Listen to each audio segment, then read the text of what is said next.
que revises bien qué has hecho en cada amanecer, que repases su historia. Te invito a conocerte bien. Quiero que revises bien qué has hecho en cada amanecer, que repases su historia. Te invito a conocerte bien.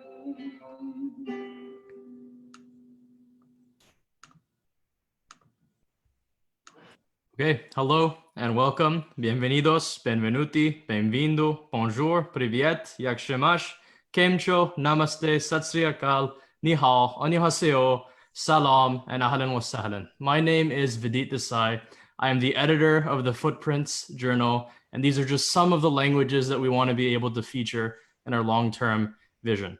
Footprints is meant to be a place for everyone to express their culture, their languages, and their art forms. And I'm so glad to be with you tonight with all these amazing performers and artists. Before we get into that though, I would like to introduce Professor Montano, a man who brought forward the vision for this project, to give a few words on the inspiration and our journal overall. I pass it off to Professor Montano. Okay guys, sorry, we're not live. We're not live? Yeah, we're not streaming. It says we are live on Facebook, but Felipe, I don't think you No, you're put live. it on pub. I'm seeing the event in my phone right now. Yeah, Okay. I saw it on my phone as well. Hey, chicos, we are live. This is the funny thing about streaming in the time of. Yeah, this is live on Facebook. So everybody, thank you so much for being here. I will now. We are live. There's just a slight delay, but thank you so much for being here. We'll give the word to Professor Rafael Montano. Oh, just I'm going to be very brief because it's going to be a long night. I am just say that they're really extremely happy that this is came to this idea that we have. Felipe and I, a long time ago, like 2 years, we started involving the students, the project that was supposedly, or it is, to be a multilingual and multimedia. And the only sad thing is that we are in these conditions, and we were planning to do this in the Corron Hall in a big way, but it's not possible for now. I would like to really thank Felipe. He has been he is the force behind this project, and Vidit too, that he joined us lately, and he has been very instrumental in helping Felipe to do that. Hala, and all the contributions or all the people that have participated in this project, I am really impressed with the talent that is there and the potential that is for this journal, and I hope we will enjoy it for years and years to come. Thank you.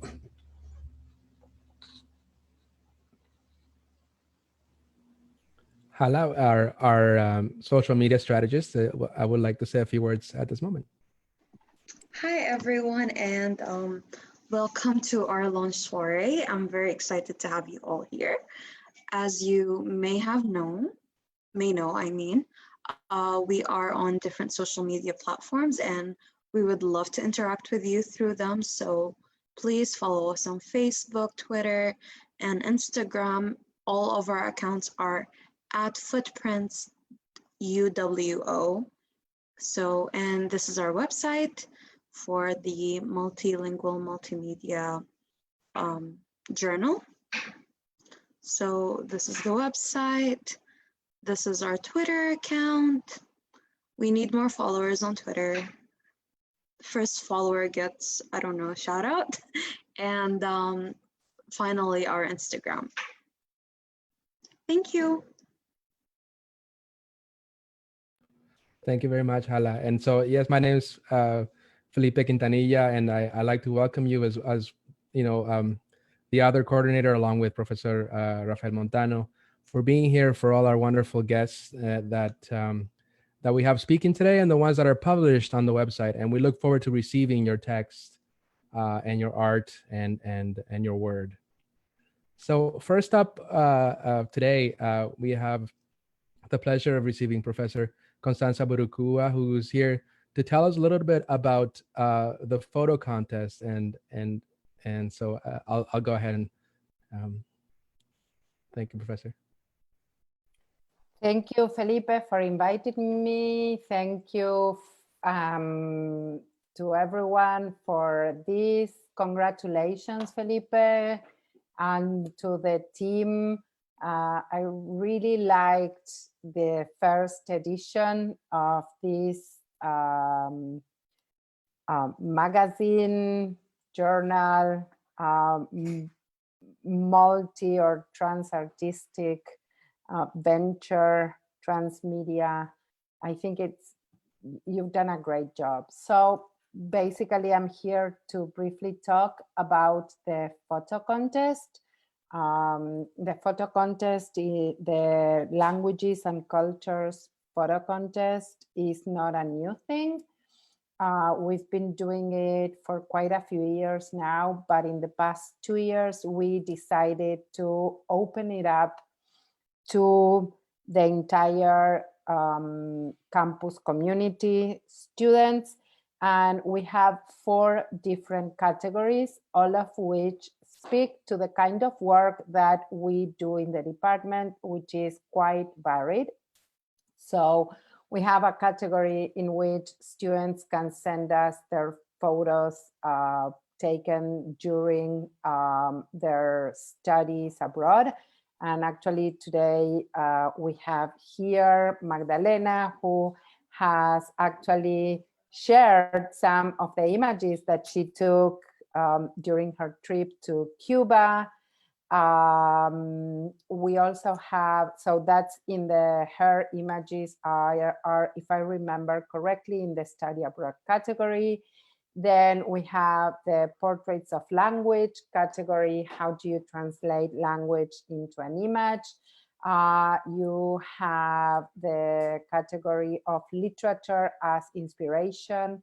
Again, how do you, what's the relationship between, or how can you imagine the relationship between what you read and what you see?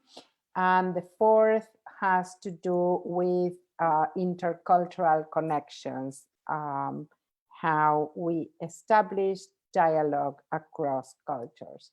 So we have received many images in the first edition. The images you're seeing now are from that edition.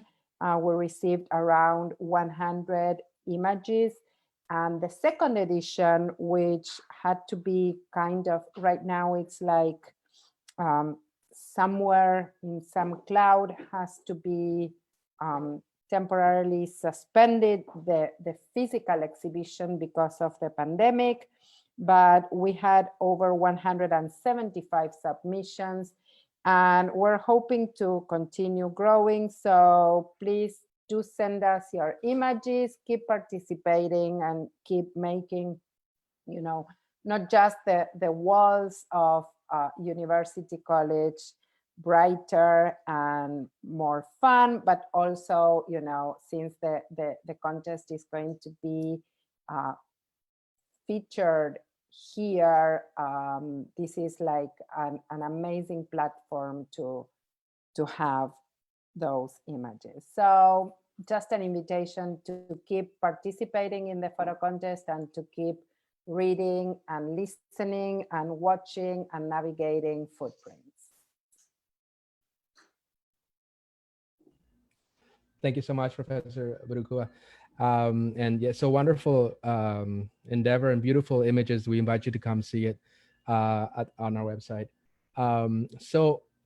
You can hear maybe the train in the background. I'm sorry about that, but I'd like to really quickly introduce Dr. Ana García Allen, who's going to tell us a little bit about some of the projects, as you know, as a language coordinator that she oversees and works with our fellow graduate students. Please, we'll give the word to Professor Dr. Ana García Allen. Thank you, Felipe. Thank you for inviting me. First of all, I would like to join Constanza in congratulating all of you in the first release of this amazing journal. Thank you to Felipe and all the team behind. I think it's a great idea and it looks amazing. So I wish you the very best. So I'm here just to talk about the different projects that we do as part of the Spanish language department. So since I think 15 years ago, we started doing community engaged learning. We started community engaged learning with the community in London. And I decided to start with this project because I believe that allows students to take the skills that they learn in class and take it into the community. And it was very successful. And then we moved internationally and we've been doing community engaged learning in Cuba for about 10 years now. We started with second and third year Spanish students, and now we even do it with our first year students. And I'm not gonna go into more into detail because we have one of my former TAs and two of my former TAs that did community engaged learning last year, and they will talk about it more. And I would also like to tell you about another project that we do with our first and second year students. It is a book project, and we kind of join this project with our community engaged learning program in Cuba, because our students in first and second year Spanish write books for children in Spanish, and then we kind of they publish the book, like we bind it and print it, and then we take those books to Cuba, and then we distribute these books written by our students in different schools in Cuba. So it's not books that have no purpose. All the books that our students create are sent to Cuba and have a purpose. So the person, one of the TAs that was involved in this book project is also here today, and she will talk more about it. So that's it on my end. I will let the other people talk more in detail about both projects. Thank you again.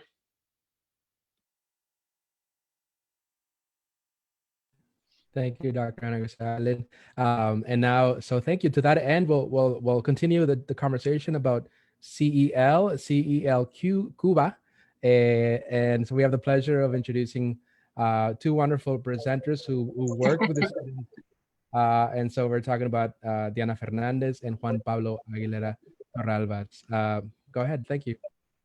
Well, thank you for the invitation. We're really excited to be here. So yes, just like Ana Garcia said, as part of the Spanish program at Western, students have the option to go on a trip to Cuba and participate in the community engaged learning program.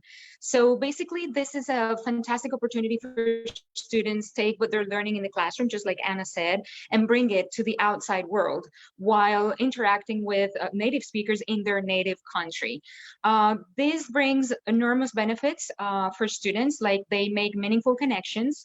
So many of our students who go to Cuba still talk to the friends that they made while they were over there. So they just maintain just this friendship years after their trip, and they always want to go back. Also, they have a context to apply what they're learning in the classroom, in situations outside the classroom.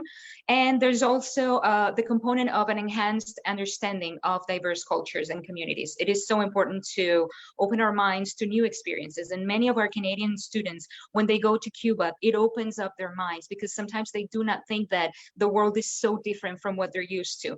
So these are some of the benefits that our students have by participating in the CEL Cuba program. It's a lot of work, but it's a lot of fun too. And our responsibilities as coordinators include conducting pre and post departure meetings with the students, keeping track of their information, documents, and legal forms, providing a liaison between the faculty of the department and the contacts in Cuba, ensuring that students understood the spirit of community service, evaluating their reflection through reading and oral assignment, and taking care of them while abroad. The week in Cuba, we work a lot, we dance, we sing a lot.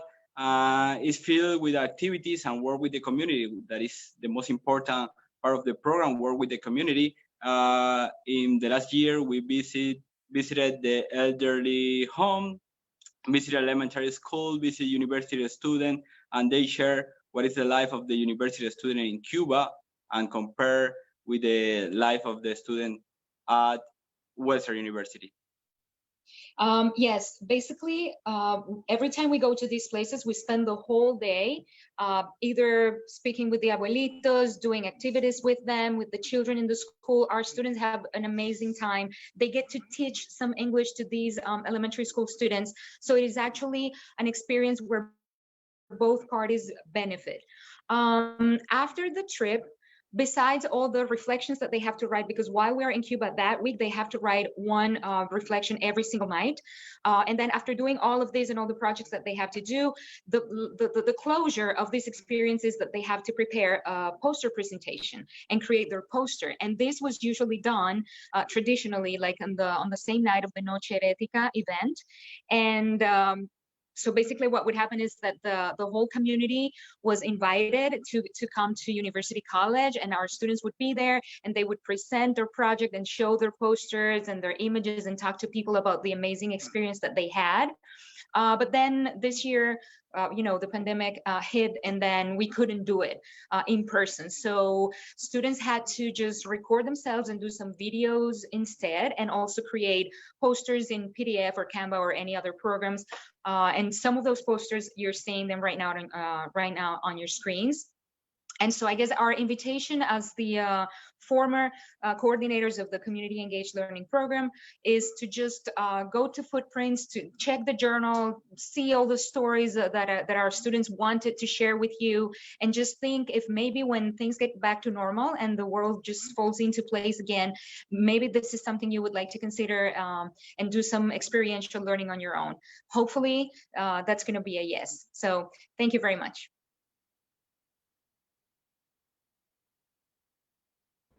So I would just like to add that my students that have gone to Cuba and with you have only the most beautiful things to say about the experience. And it's and it was really sad when we couldn't present these posters to the whole community, but in a way this is a way of doing that, right? And so it's kind of beautiful in that sense. So thank you, everyone. Thank you. Work. So now we're going to move to Maria Rodríguez, who's going to tell us about CEL London. Thank you, Felipe. Thanks for the invitation. I'm very excited to be here since, as Diana just said, once the pandemic hit, we couldn't just show to the community the beautiful outcomes that our students were producing during the year. So I think that's a really good opportunity where the community is able to see what we did during the last year.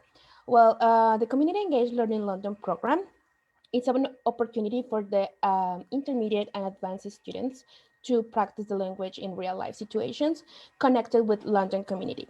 So during the last year, we counted with participation of 5 community partners that gave the students the opportunity to connect and develop their oral and writing skills, and also to connect with this reality outside the university.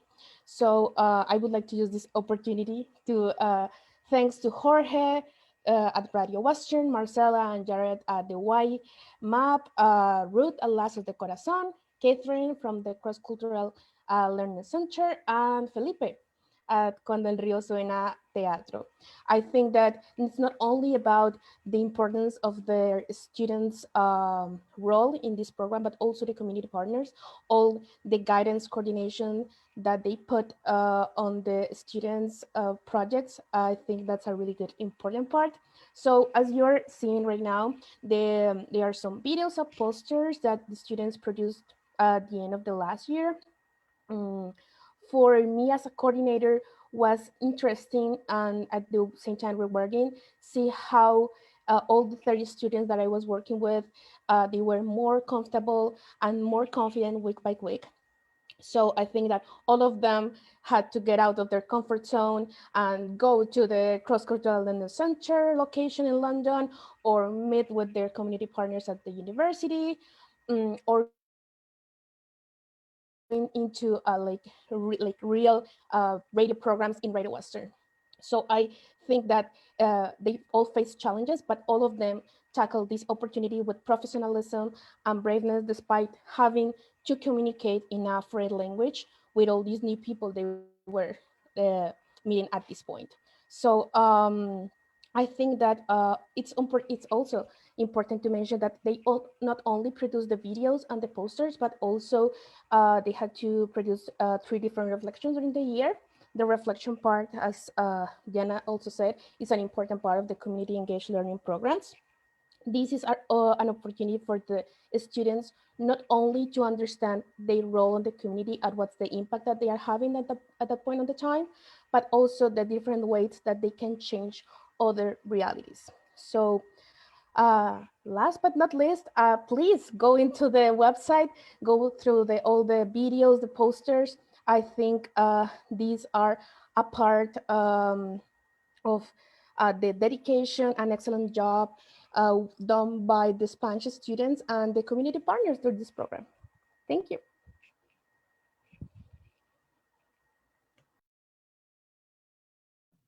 Thank you, Maria. And so, yeah, so beautiful also reflection of the work that our students do here in the community itself, right? And a reminder that we're going to get back to engaging with our community partners, right? When this is over. So thank you so much for the lovely words. And now we move to Martha Black, who's going to tell us a little bit about her experience with the book project. Yes, thank you, Felipe.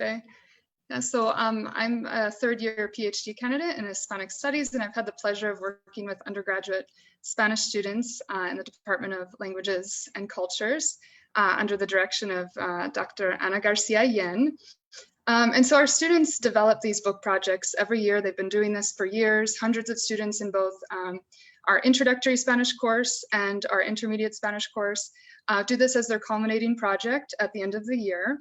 And Felipe will show you here on the Footprints website right now. So they collaborate in groups, usually 2 to 3 students work together to develop a story, a children's book that will be donated to a school, a low resource school in Holguín, Cuba. And so you can see here on the webpage that we have a description of the project as well as individual projects that students have shared. So normally we share these projects during a really exciting in-person book launch. Many people come from throughout the Western community and the community in London, in which students have the opportunity to create a poster of their book as well as show their book. And these books are really special in the sense that the students spend over a month working on them, collaborating in a team. Many students actually create their own illustrations, as you can see here in El Pez Morado, Justine Cummings and Vanessa Ritzema. Vanessa worked particularly hard on the illustrations here, and original illustrations and an original story. And the students present their books in a poster project in which they explain the creative process of writing a book, what they most appreciated about it, the moral of the story. They talk about the characters, and all this, by the way, is in Spanish. And people from the community come and ask them questions. And so this year, because of the pandemic, we were very fortunate to have the opportunity to share these projects online through Footprints. And so you can see here, the students really produce high quality children's books that are printed and bound and ultimately donated. And so they're making a contribution to the community while also increasing their skills in working with others and practicing their Spanish. Many students come into basic Spanish thinking that they would never be able to write a book. And so children's literature is a perfect objective for them to implement their basic Spanish, basic and intermediate Spanish, and they have a lot of fun with it. So I hope that you're able to peruse through the website here and see the different projects that are featured. And you can see, yeah, the illustrations are really well done. And like I said, some of the students actually made their own illustrations, and other illustrations were taken from Creative Commons open illustrations online. So yeah, so I just want to thank you all for being here and for supporting our students. They couldn't be here tonight in particular, but we hope to continue to collaborate with Footprints and publish their work online in the future. So thank you. Gracias, Marta, for your work and for for the work of your colleagues that work with students to create these beautiful projects. And so we're gonna seamlessly move into the part of the night where we hear from the creators themselves. And so this is a nice segue into asking our dear Alfarouq Abdulmonem to talk a little bit about his work that you can see on screen right now. Aventuras de Julie la Coneja. Okay, hi everyone. So my name is Al, and I would like to inform you of the process of working with the Spanish department to make my cute little libretto, Aventuras de Julie la Coneja. So when I started the Spanish course, I only needed a credit to fill in my 5 credit limits per semester. So I can just move on to my next year and continue my studies as a science student. However, as the course went on and on, I developed a relationship with my professor and the TAs, as literally everyone in the Spanish department was so friendly and easygoing, easy to talk to, easy to express myself with, to communicate with, which gave me the courage to create this book, which is a gift to my deceased friend. She passed away when I was taking the course, and I wanted to commemorate her memory by doing something that is long lasting, that can be seen in a couple of years, so I can remember her, so others can know about her, and so on. I started with just like writing about dark stuff, like everything that was going on in my mind, how I was feeling, how I felt lost and hurt without my friend. And then day by day, with the help of my professor Yadira and the TAs such as Felipe, Arame, Sare, I managed to transform it a little by little to a cute story that can be given to little kids. They can read, they can enjoy the artwork and the content, as well as adults who can read it and understand the meaning, both the one shown and the deep meaning behind it. And as Marfa, Diana, and Juan said before, it is a really great way for everyone to express their self in any way they feel like. I know that I am being the dark one here, expressing depression and mental illnesses, but so many of the stories are about good feelings that the student felt, such as the one before with the fishes, where one of the students had a fish in her class. She loved her. She wanted everyone to see, look, cute fish. Yep, that's all I got. You can continue. Thank you. Thank you, Al. Thank you for your beautiful words. And I think that's the beauty of literature, right? That you're able to remember your friend and also make this thing that stays, right? And it really sort of gets to us, right? To our hearts. So thank you for that. Thank you for your beautiful words, and a shout out to the professors that you mentioned, the TAs, Yarida, Arame, and I'm sorry if I missed anyone, but thank you so much. And yes, I encourage you to please. Well, we all encourage you to come see these beautiful works. We are now gonna move into. Let me see here who is up on the list. We have Ana Ruíz Segarra, who is gonna tell us a little bit, or who is one of the published authors in our journal. And so, Ana, ¿andas por ahí? Sí. Hello, everyone. I am Ana, as Felipe said. Thank you so much for the organizers, to the organizers, and to everyone who is watching us, for inviting me today. I am a PhD student in the Department of the Languages and Cultures at Western University. And all I can say about my background and me is that I am a passionate computer engineer and humanist. Still sounds strange to me, but now is everything that I know and love. So my career is going from the humanities to computer programs back and forth. It's very interesting. And so I'm gonna talk. I have 2 works published in the journal, this digital journal. I wrote these 2 pieces. The first one is a song analysis about a band, a Chicano punk rock band called Manic Hispanic.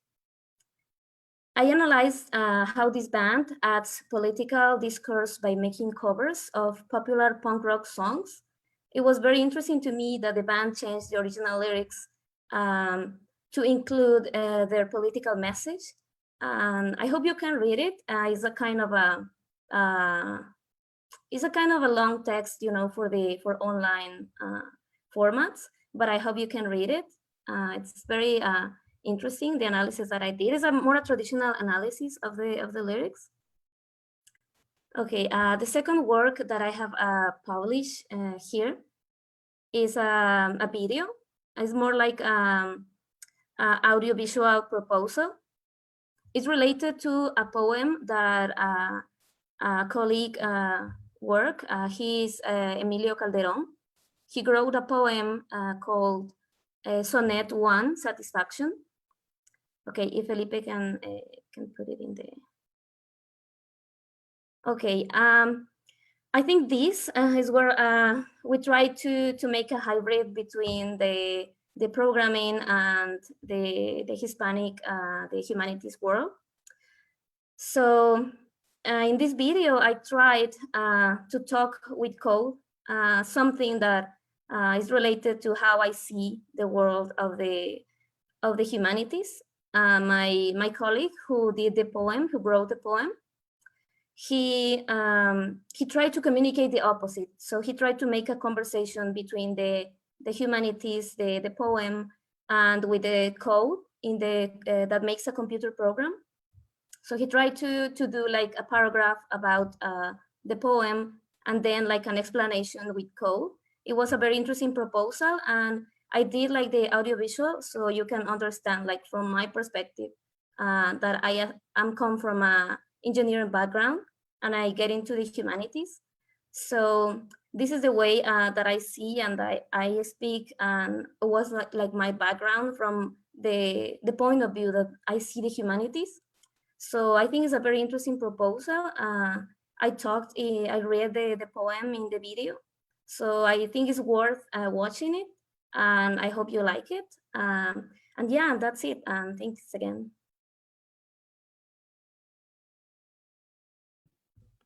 Thank you, Ana. And yeah, shout out to your colleague Calderón.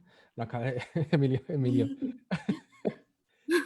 Bueno, gracias. Y un poema muy hermoso, a very beautiful poem that, you know, I don't know if you can hear it, but can you hear it? Accidental recopilación eres, de un motor primario, tiempo averiado. Acumulas preceptos, mandamientos, simplifica, la vida es desempeño. Ejecútalo, evalúa, optimízate. ¿Acaso te importa la vaga glosa? See, entonces it's very beautiful that way. It's like the voice comes in and connects with the coding. So I really recommend that you watch this and see this poem and read it. Thank you, Ana. Gracias. We now move to Rebecca Jackson. Hello. So it's been really awesome seeing everyone's work so far. That's super cool. The paper that I wrote was more academic, I would say. It wasn't as much as like a creative piece or anything. But basically last year in my Italian class, I was reading Porta Aperte by Sciascia and some of the Operette Morali by Leopardi. And as I was reading them, I just thought it was super interesting how both of the stories, they're incredibly different in terms of the way that they're written, in terms of their genre, but they both managed to essentially achieve the they promote their own ideas, like the authors can promote their own ideas, and also prompt the readers to reflect, which is a really interesting thing because I was just thinking about the fact that, well, Shasha writes Porta Aperta in a postmodernist structure, and he writes it without necessarily like thinking too much about the characters or in too much detail, so that the person reading it has to then kind of begin to think about the ideas that are being presented to him, while Leopardi makes everyone have the same reaction and think about the ideas that he's trying to push forward, but he does it in such a different way by personifying nature and presenting it as a dialogue. And maybe this is just me nerding out in my literature way, but I don't know. I thought it was really cool that I kind of had the same response to both pieces of literature, despite the fact that they're written in such different forms. But at the same time, like the result was that both times I was thinking about what the author wanted me to think about and like really seeing the author's own views coming through the work. So the essay essentially just discusses how, using these two different forms, they make the story accessible and their own opinions very accessible to the readers. Yeah.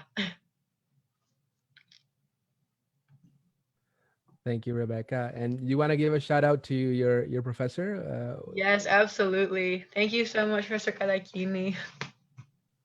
Grazie, grazie.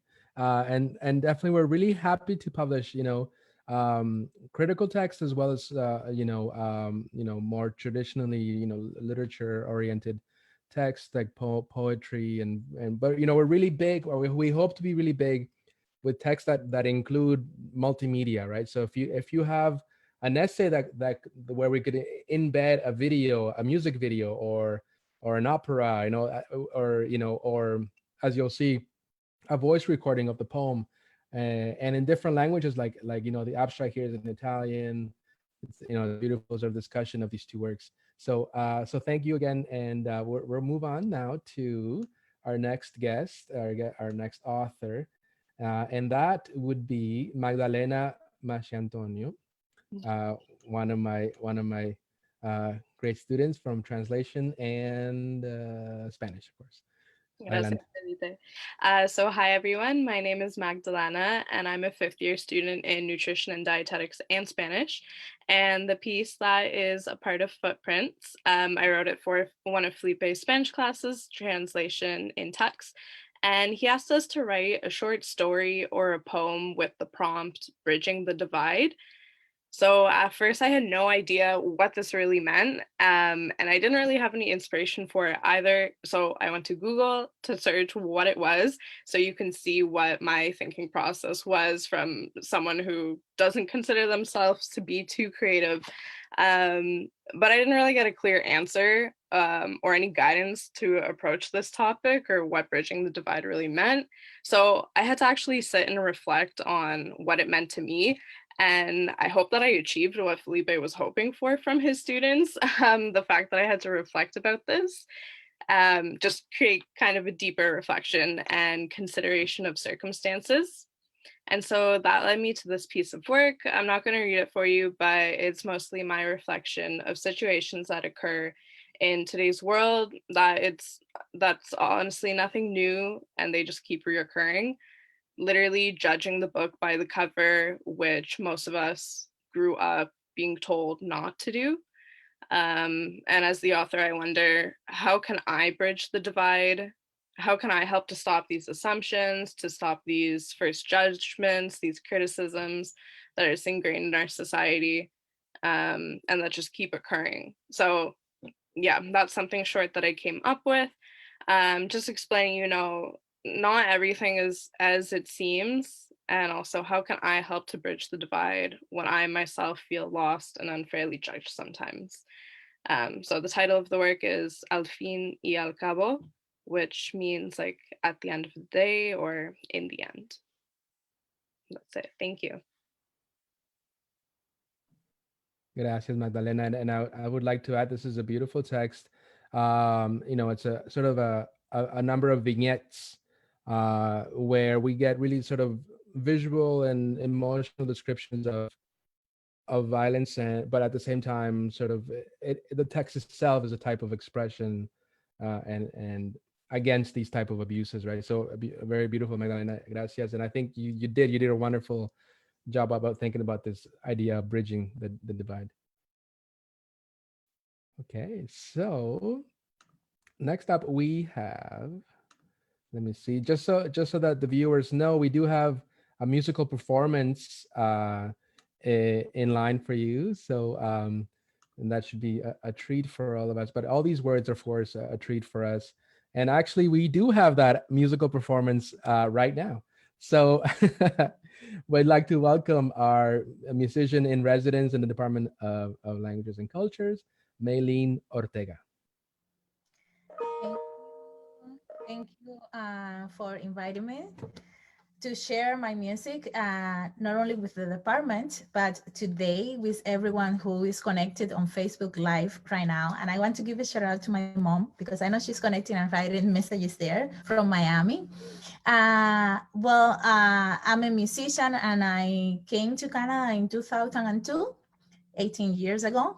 And I've done all my studies here in Canada, part of them at the University of Toronto. And now I am delighted to be at the University of Western Ontario doing my PhD, and I am in my second year.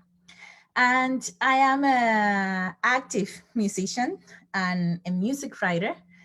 And when Felipe invited me to share my music in the journal, I was extremely happy, because in this time with COVID, we do not have live performances. So one of my strategies for COVID, it was offering series of my music on Facebook. They are called Stay at Home, Quédate en Casa.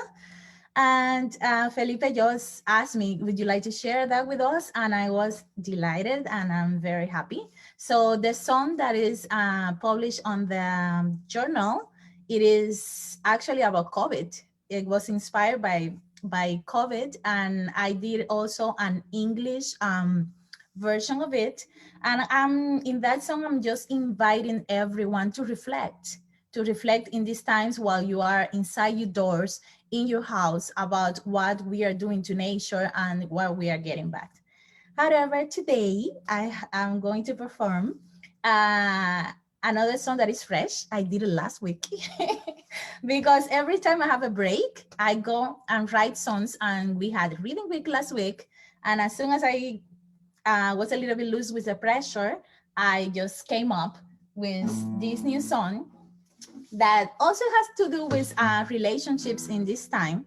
And it's dedicated to one of my friends that he calls me from his car before going to work, and we always have these video calls, okay?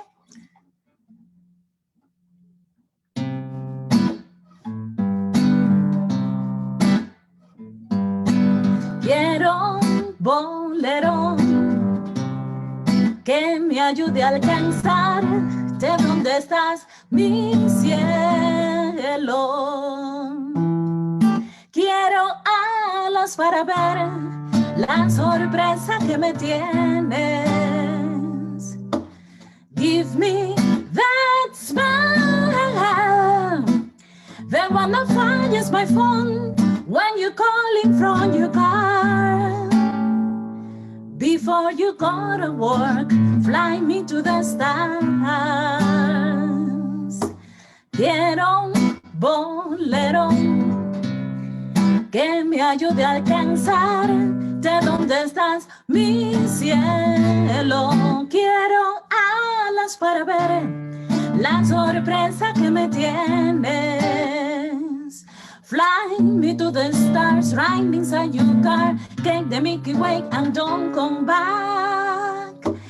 I will find my prince and go. You and me hitting the road. Quiero un bolero que me ayude a alcanzar de dónde estás, mi cielo. Quiero alas para ver la sorpresa que me tienes. Fly me to the stars, right inside your car. Fly me to the stars.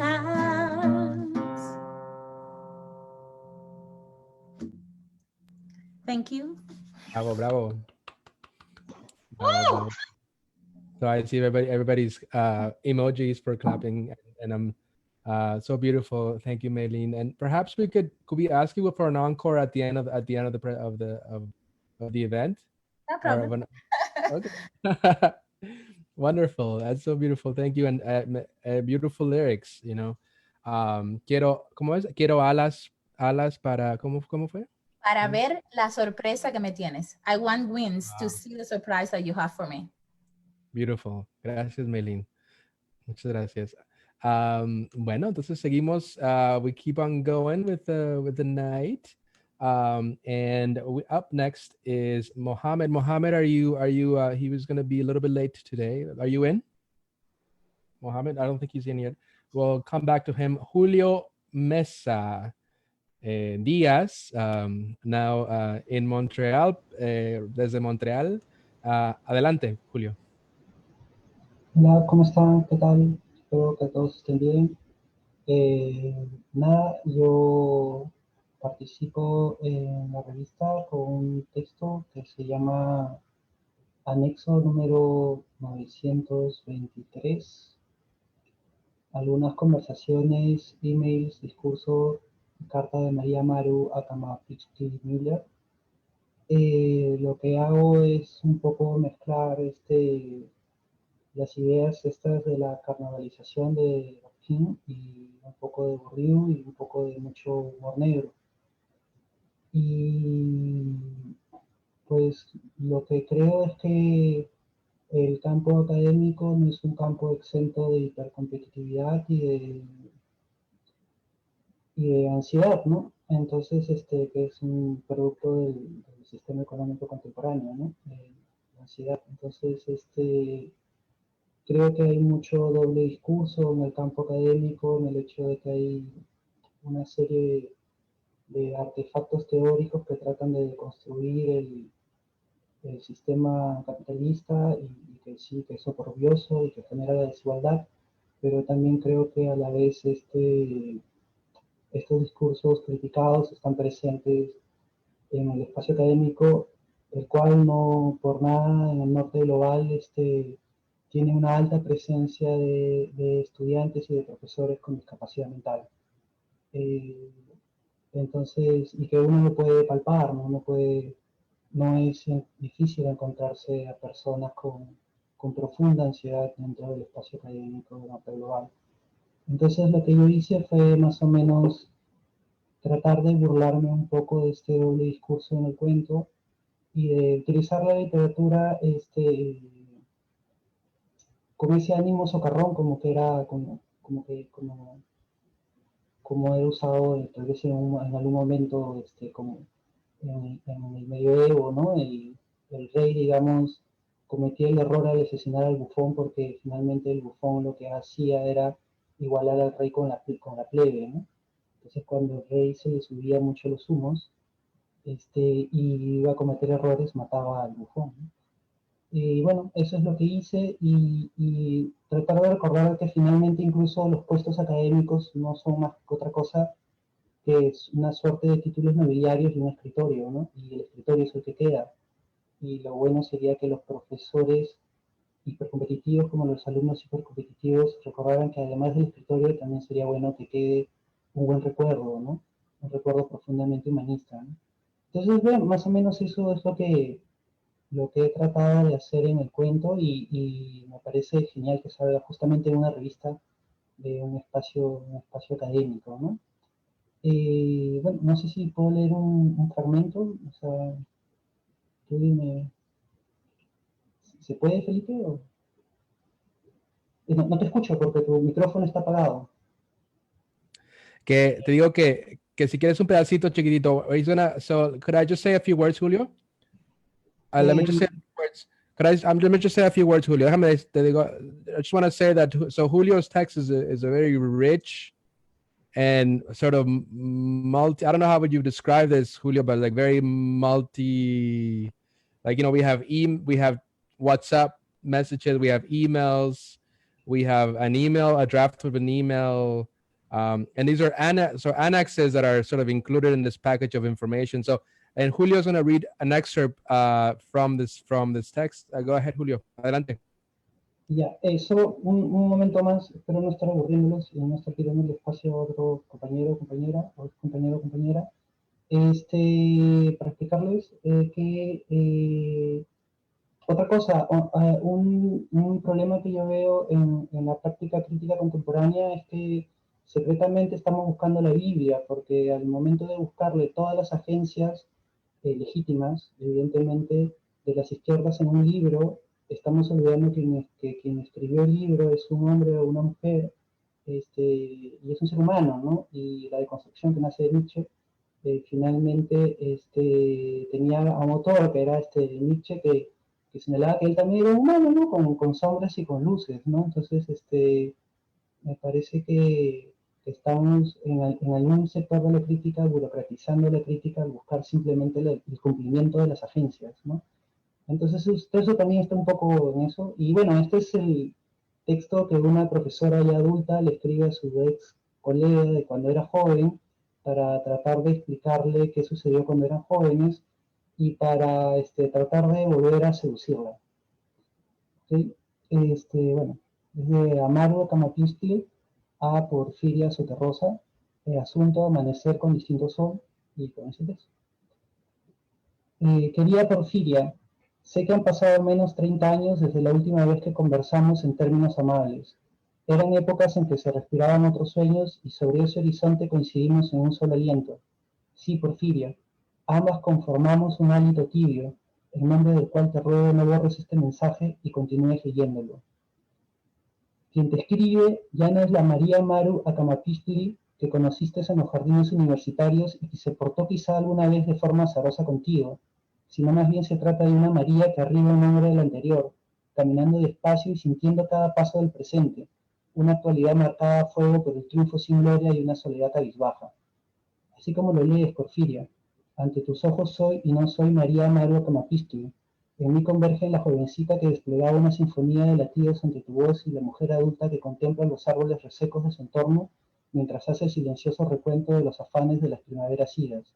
Sí, Porfiria, recuerdo la trenza de luz que la tejí contigo, cada nudo de una revelación maravillosa del mundo que se abría como flor gozosa de vida, un aprendizaje del infinito que discurre en bibliotecas, del elástico de las anatomías que acumulan en necesidades clamantes, de las celebraciones sazonadas en bebidas y otras sustancias liberadoras de los seres saltarines que se ocultan tras el rayo verde del alba.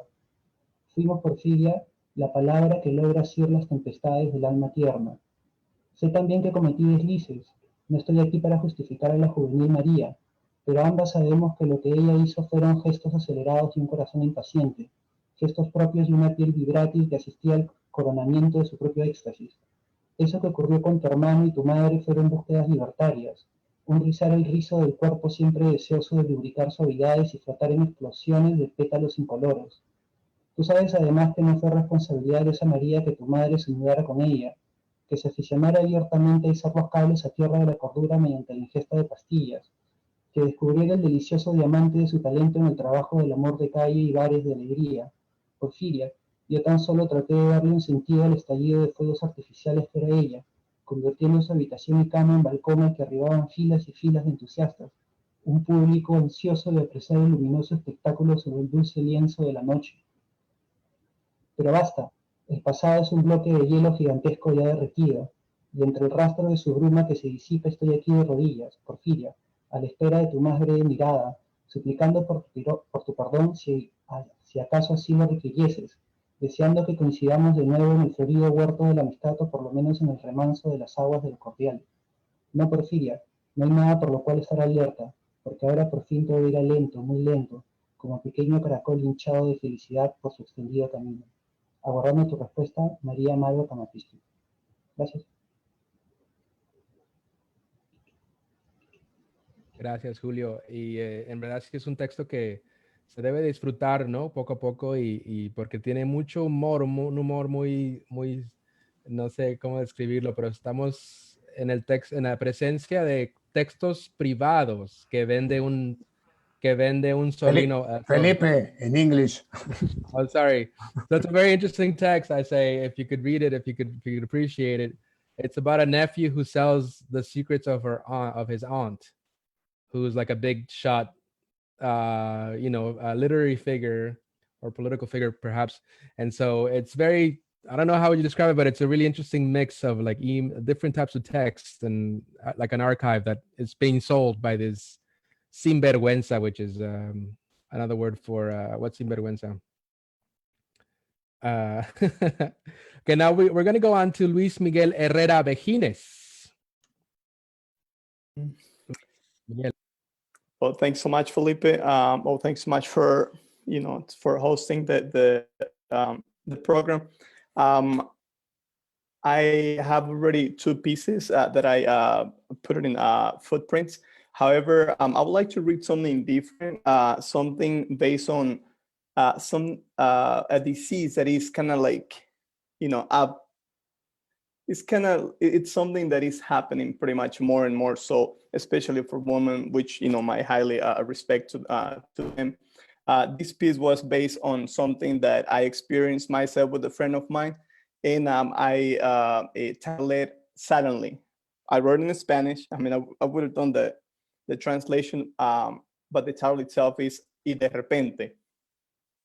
Dice, empiezo a leer otra noche sin dormir y me pregunto, ¿hasta cuándo tendré estas pesadillas? El cabello ya se fue y los dolores ya se hicieron permanentes y con visiones a naturalizarse en mi interior. Todo empezó con una revisión simple y sencilla y de repente yo bailaba de 2 a 3 horas por noche cada fin de semana. Iba al gimnasio por lo menos 3 veces por semana. Corría, nadaba, hacía ejercicios rutinarios y de repente era una pípila haciendo esto, aquello, moviéndome como luz que se mueve en la oscuridad. Y de repente había forjado sueños a futuro, comprar una propiedad en alguna finca fuera de la ciudad y gastar los fines de semana con mi familia. Y de repente también había pensado viajar a algún lugar del Oriente, la China, Japón, o tal vez el Tibet y ver otro mundo en este mundo en que vivimos. Y de repente tenía sueño de tener 1, 2, 3, 4, 5 chamacos que me hicieran la vida añicos y que me la volvieran a construir. Tenía ganas de ser abuela y de ver mi felicidad marcada en la sonrisa de mis nietos. Y de repente tenía la ilusión de leer a Marcelo Proust, a John Paul Sartre, a Diógenes Gracián o el mismo Maquiavelo y ver por qué estos ilustres personajes todavía suenan y dan que hablar después de tantos años de su partida. Y de repente escuchar la música de la selva amazónica, el viento de los Andes, el chiflido de las ballenas en las costas de Baja California, la salida del sol a las 5 de la mañana en las playas de Cancún, ver tocar el mariachi Garibaldi, observar a la mariposa monarca reproducirse en la zona más fea de Michoacán. Todo eso quería hacer. Y de repente, correr el maratón de Nueva York, el de Seattle, el de Portland, el de Los Ángeles, el de San Diego, el de Orlando, el de Chicago o simplemente el de 5 kilómetros en Aguililla. Pero no pude. Y de repente, mi claudicación. So I wrote this poem, this kind of short story based on a friend of mine that got cancer and somehow she passed away. And, it's just reflect on this fact that this is a type of illness that occurs and is occurring, more than, it's very prevalent. So kind of like that was kind of like the idea that I had when I wrote this story. And of course, Professor Felipe, I have like 2 more stories, but I wanted to share something different just to provide a different point of view from a man. Of course, it wouldn't be nice if that short story wouldn't be read by a woman or by a person who has actually gone through this process, which, I know it's not going to be that easy, but of course, it's something that can be palpable from the point of view of anyone who has gone through this type of illnesses. Well, this is my participation. Any question or like, if we just, continue moving on with the program. Thank you, Luis. I think if you have questions or comments, I think this is something that we could keep going, right? Like this is a video that's going to be posted on our website, and if there's, I'm sure that we'll continue this conversation. Thank you for your beautiful words. Thank you for your works that are published on the website. And so thank you again, everyone. We have one more speaker, Supreet Singh, And so thank you so much, Supreet, and we'll give the word to you. And then finally, at the end, we're going to close with another song by Maylin, our wonderful musician, Maylin Ortega Zuleta. Supreet? Okay. Hi, everyone. Thank you, Felipe, for introducing me. So I actually only found out about footprints about a month ago when Felipe came to my Italian class. And I knew immediately that I wanted to do something. I just wasn't sure what. So I'm actually a third-year science student, so I don't really get to do much of creative work anymore. So I thought this was a really cool opportunity. So when I sat down to write something, I couldn't really come up with anything that I didn't find too forced. So I ended up going back into my drafts and I dug up this poem. So the one that I submitted is called Grief, and I found it in one of my old journals from like 3 years ago. And so basically it just details my experiences with depression, which I know is kind of a taboo topic, but enough people go through it that I felt like it was important enough to address in like a creative capacity. So back when I wrote this was 3 years ago, so I would have been in grade 12, and this was a particularly bad episode for me. And this was written, I think, while I was trying to fall asleep. So it was just a random moment of clarity. I got up and I just scribbled it out on like my notes app in my phone, and it just stayed there. So when I dug it up recently, I was like, oh my gosh, because the way I described grief in this poem is as waves. So it comes and goes. And what I find interesting about it is that I haven't touched it in 3 years. And when I came back to it, it still describes exactly how I feel when I'm going through something similar. So there's really high highs, there's really low lows, and there's some days that are just in between. And I've read a lot of accounts of other people experiencing grief, you know, losing loved ones, breakups, the like. And it's just like fascinating to me that I wrote this 3 years ago and it's stood up to the test of time. So I decided to just polish it up a little bit. And I won't be doing a reading today, but there's an audio clip and a video clip of me reading it on the page. And I just want to shout out my Italian profs. I started taking Italian last year and I had Professor Caracchini, and she was amazing. And I'm doing a minor now because of her. So I wouldn't be here without her, and with Professor Luca Pocci as well. So yeah, and I just want to say thank you for featuring my work in Footprints. It's awesome to have my poem have a home for it. Thank you, Supreet.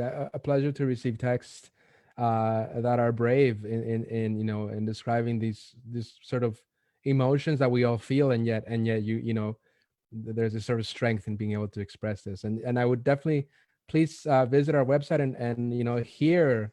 Non ti dicono che arriva a ondate, che scorre e rifluisce questa marea di dolore. A volte il dolore è così profondo che affogo. Lo sapevate? Non si sente nemmeno il più forte dei singhiozzi sott'acqua. Right, and so thank you, Supreet. And so this is the beauty of our students, that they you know, they engage with these new languages, and they are able to create art, you know, and so thank you everyone for being here today. For my colleagues in the journal, Professor Rafael Montano, Hala, Vidit, our editor, and thank you. We're gonna sign off with one more song. We're gonna request an encore from our dear Maylin Ortega Zuleta, a song of her choice, of your choice. Thank you, everyone, and please submit your text to us. We'll welcome them with open arms. Well, I would like to give you a song of hope, and I think that's a beautiful way to end up our night tonight. Thank you for having me.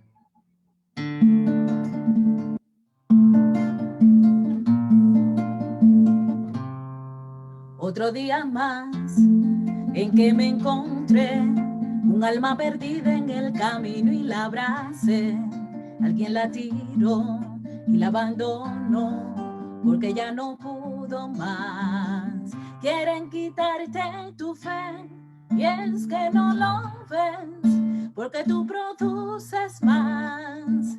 Cuando estás ciego y te pueden mover como títere de su colección.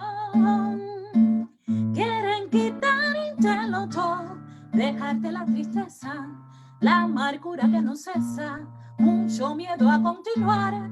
Yo te digo hay mucho más, que tú puedes levantarte cada día y empezar. Para ti hay mucho más.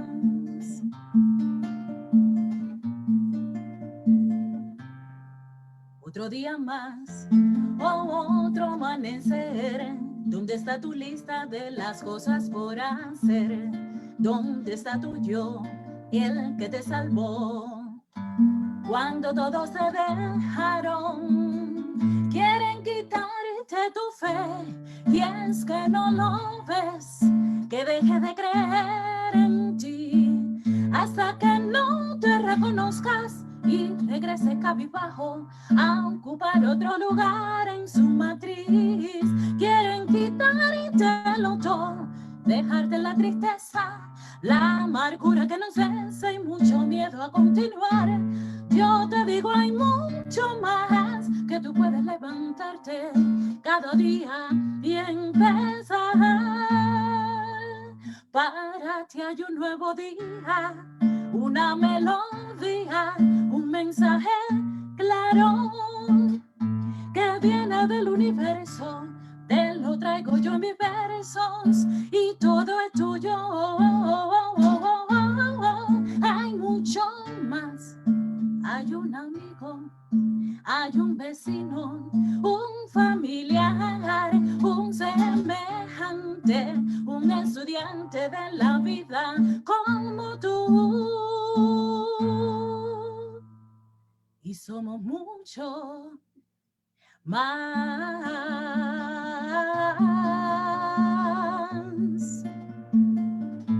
Y somos mucho más.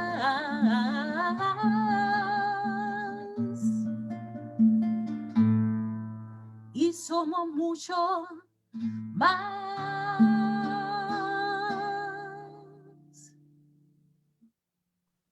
Thank you. Bravo, bravo, bravo. Beautiful way to close the evening. Thank you everyone for being here. We'll have one more last word from our editor, Vidit Desai. Thank you very much. Every performance tonight was amazing. Thank you everyone for coming by. I just wanted to add some last acknowledgements, given that how much help we've had and how much gratitude we want to show to everyone. As someone that's not a part of the modern languages faculty, when I look at the contributions from the modern language professors, TAs, coordinators, everyone in the faculty, you bring out the best in us, right, as students, and you bring out the best and you inspire us, and you're going to inspire so many more people by sharing your work today to sort of get involved, start contributing, and be more involved in the arts and humanities. And I think that in and of itself is such an inspirational thing. And lastly, just an acknowledgement to Professor Montano and Professor Quintanilla. Professor Quintanilla has spent hours and hours, building the platform to make this all possible. And the two of you, when you work with us and you build this platform, it takes us from a group of individuals that have something to say or have art to share, and it really turns us into a community, right? And that's what we aim to do. And without your two's contributions in making this happen, without the inspiration, without Professor Quintanilla, putting in all these hours to build this site and make it functional and have this platform be available, we wouldn't be able to create that community atmosphere. So thank you to both of you. Thank you for all the artists. Thank you for everyone in the faculty. And we're hoping for this to be a future success and many more events like this to come. Gracias, Vidit. Muchas gracias. I'll pay you later. Okay. Thank you, everyone. Maybe everyone could just say one last goodbye. Adios. We gotta unmute. Adios. Bye. Adios. Bye bye. Adios. Ciao.